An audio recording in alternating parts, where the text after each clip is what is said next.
So Royal Tenenbams, one of my favorite films you did of Wes Anderson. What was it like to try and develop your style and look? Because it was your earlier days with Wes. What was it like trying to get how you're going to shoot his films, and especially that one? Well, Wes always had a library of you know DVDs and books and pictures and things that we would do, and we would go to museums and talk together. And because it was New York, and he was living in New York at the time, he knew all kinds of places, and so we just kind of built our visual grammar through doing those sorts of things.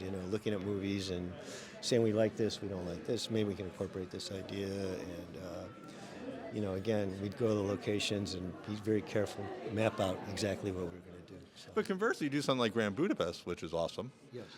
Completely different look and style. How did you approach that? Maybe slightly different than something like Royal Tenenbaums. Well, it even went a few steps further with that one. We were in Germany, in a little town called Görlitz, and he assembled all these movies from the 30s that we looked at, and tried to look at how they used the frame, because we were shooting 137 for the first time.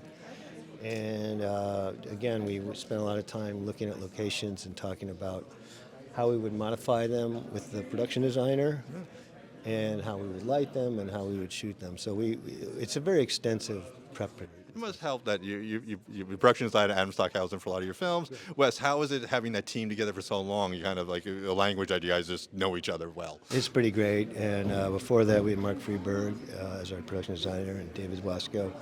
And then we have Milena Carinero, who does the costumes. So it's a pretty tight team, and everyone, brings a great deal to the film. And we spend a lot of time testing and in the prep, and figuring things out in the prep, basically. So